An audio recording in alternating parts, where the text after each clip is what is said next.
दोस्तों आदाब, मैं हूँ सानी आलम और आप देख रहे हैं पीवीसी 24 न्यूज बेड़ी बरेली से। तो दोस्तों आज मैं बात कर रहा हूँ उत्तर प्रदेश के जिला बरेली के तहसील बेहड़ी की। तो यहाँ हमें आजकल बेहड़ी के राजा टागिज का मामला आज सुर्खियाँ बटोरते हुए हम देख सकते हैं। राजा टागिज की संपत्ति पर फैजुल रहमान और सलीम मलिक अपना दावा ठोके हुए हैं, तो वहीं दूसरी पार्टी के अधिवक्ता और जवाबदेही एडवोकेट आरिफ ने इन सब बयानों को नकारते हुए इस ज़मीन का पूरा इतिहास बताया। उन्होंने बताया कि कब क्या हुआ, कब यहाँ पे राजा टाकिज बना, कब यहाँ पे राजा टाकिज टूटा और कब यहाँ पे ये जगह किसके नाम की गई। इन सब के बारे में हम बात करते हैं एडवोकेट आरिफ से। तो एडवोकेट आरिफ साहब हमें बताएं क्या हुआ था। मेरी जानकारी में जहाँ तक है, मैं अशोक कुमार चतुर्वेदी जी से बहुत अच्छा परिचित था। वे एक रिटायर्ड आईएएस अधिकारी थे।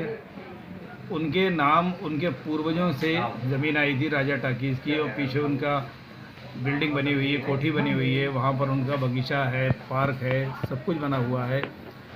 जो मेरी जानकारी में, मैं उनका कौंसिल होने के नाते मैं आपको ये बताना चाहता हूँ कि सन 1933 में ये डीएन खांड के एक बॉम्बे के सेठ थे, उनके नाम खतौनी में दर्ज था।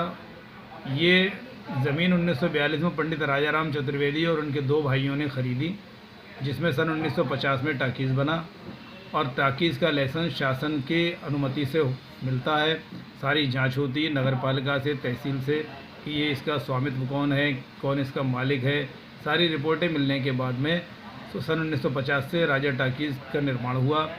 सन 1966-67 में पंडित राजाराम चतुर्वेदी जी ने पीछे को अपनी एक कोठी बनाई, आलीशान कोठी, जो आज भी मौजूद है। सन 1986 में इन्होंने आगे नैनीताल रोड किनारे एक मार्केट बना, जिसमें 12 दुकानें नीचे, 10 दुकानें ऊपर बनी हैं। वो भी श्री राजाराम चतुर्वेदी जी ने बनवाई और उन्होंने ही किराएदारों को किराए पर दी। तो सन 1942 में रजिस्टर्ड बैनामा जिनके नाम है। सन 1966 में कोठी बनी, नगर पालिका के अभिलेखों में उनका नाम दर्ज है। सन 1986 में दुकानें बनी, नगर पालिका के अभिलेखों में, तहसील के अभिलेखों में उनका नाम दर्ज है। 3/1, 4, 5 इसमें सिनेमा हॉल बना हुआ था। 3/3, 3/2 में कोठी और पार्क बना हुआ था, जो श्री राजाराम चतुर्वेदी जी और उनके परिवार के और लोगों के नाम कोठी की ज़मीन थी। राजा टाकीज़ स्वर्गीय राजाराम चतुर्वेदी जी का अकेले था। उनके एकमात्र वारिस श्री अशोक कुमार चतुर्वेदी जी थे। अशोक कुमार चतुर्वेदी जी ने, ये उनकी फैमिली ने जलीस अहमद साहब को ये चीज़ बेच दी गई, राजा टाकीज़ वाली जगह, और पीछे कोठी भी उनके पूरे परिवार ने उनको बेच दी। रजिस्टर्ड बैनामे उनके नाम हुए। और ये 30 जनवरी 2020 को श्री अशोक कुमार चतुर्वेदी जी ने इसको राजा टाकीज़ को तोड़वाकर और पुनः एक सिने कॉम्प्लेक्स बनवाने के लिए माननीय जिलाधिकारी महोदय को प्रार्थना पत्र दिया था। उन्होंने सारी जांचें कराने के बाद तहसील से, नगर पालिका से सब रिपोर्ट मिलने के बाद में 30 जनवरी 2020 को उनको राजा टाकीज़ को तोड़कर और पुनः निर्माण करने की अनुमति मिली। उसके आधार पे 30 जनवरी 2020 के बाद में राजा टाकीज़ को बिल्डिंग को तोड़वा दिया गया। श्री अशोक कुमार चतुर्वेदी जी का देहांत हो गया। उसके बाद उनके बेटे समीर चतुर्वेदी हैं और उनकी पत्नी श्रीमती मंजी चतुर्वेदी। उन लोगों ने जलीस अहमद को और उनकी फैमिली को बाकायदा बदरिया रजिस्टर्ड बैनामा कराया, जितना स्टाम्प गवर्नमेंट के हिसाब से होता है वो कराने के बाद में उनके नाम बैनामे हो गए। वही उसके मालिक हैं।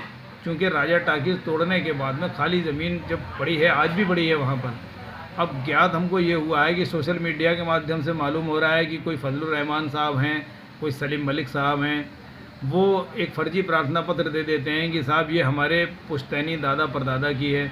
जबकि सन 1933 में श्री डीएन खांडके को कोई इनके अब्दुल कादिर साहब, जोधा और ये सब लोग जो है, इनके पूर्व जो है परदादा वगैरह होते थे, ये लोग बैनामा करा चुके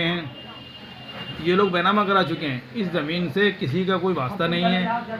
90 साल लगभग बीत चुके। 90 साल बीतने के बाद में जब टाकीज बना तब क्यों नहीं रोका गया, जब कोठी बनी क्यों नहीं रोकी गई, जब मार्केट बना क्यों नहीं रोका गया। तो ये आज इन लोगों की नीयत में खोट आ गई। मैं चूँकि इनका अधिवक्ता हूँ, उनका वकील हूँ, इस ज़रिए आप तक ये बात पहुँचाना चाहता हूँ कि ये जो जलीस अहमद और उनके परिवार के ख़िलाफ़ एक ये मानहानि हो रही है और ये इस तरह से उनको भूमाफिया जैसे शब्द लिखकर और ये संबोधित किया जा रहा है कि जलीस अहमद और उनके परिवार के लोग भूमाफिया हैं।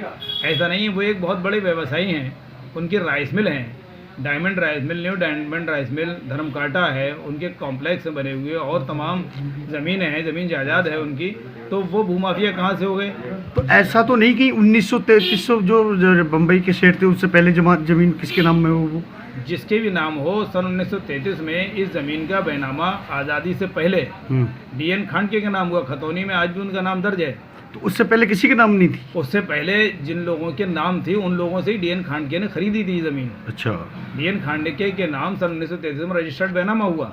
अच्छा। और डीएन खांडके से पंडित राजाराम चतुर्वेदी और उनके दो भाई श्री मंगल सेन और चंद्र सेन, इन तीनों ने ये ज़मीन खरीदी, जिसमें कि राजा टाकीज और उसकी कोठी के पीछे भी जो और ज़मीन थी मार तमाम जो पंजाबी कॉलोनी के पास तक जाती है वो ज़मीन भी थी। उसमें काफ़ी उन लोगों ने पहले भी ज़मीन बेची थी, लेकिन जो और पंजाबी कॉलोनी के लोगों ने ज़मीन ली तो कभी फजलुर रहमान साहब ने या सलीम मलिक साहब ने कभी इसका विरोध नहीं किया।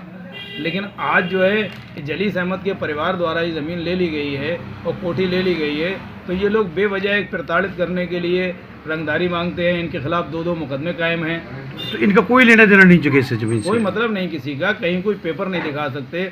इन्होंने एक कोर्ट में मुकदमा दायर किया फर्जी तरह से अशोक चतुर्वेदी जी के खिलाफ। अशोक चतुर्वेदी जी की डेथ हो गई। अब अगर न्यायालय पे इनको विश्वास नहीं है, न्यायालय पे विश्वास हो तो न्यायालय में अगर इन्होंने मुकदमा दायर किया है, ये पार्टी बनाए, जलीस अहमद को पार्टी बनाए, उनके बच्चों को पार्टी बनाए जिनके नाम बैनामे हुए हैं, अगर इनके नाम जब ये न्यायालय में अगर ये साबित हो जाता है कि ज़मीन इनकी होगी तो इनको मिल जाती।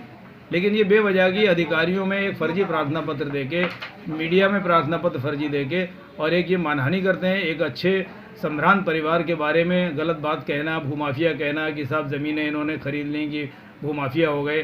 भूमाफिया की परिभाषा कभी इन लोगों ने देखी क्या होती है? जो आदमी पैसा दे, अच्छा वो कह रहे हैं कि इन्होंने बड़ी जल्दी दौलत इतनी इकट्ठी कर ली। दौलत इकट्ठी कर ली तो बिजनेस है उनका। अभी उनको ये मालूम नहीं है कि इनके कहने से क्या होता है। जो आदमी इनकम टैक्स पे ही है, जो आदमी अपना पूरा रिटर्न दाखिल करते हैं, उनकी पूरी फैमिली रिटर्न दाखिल करती है और उसकी हर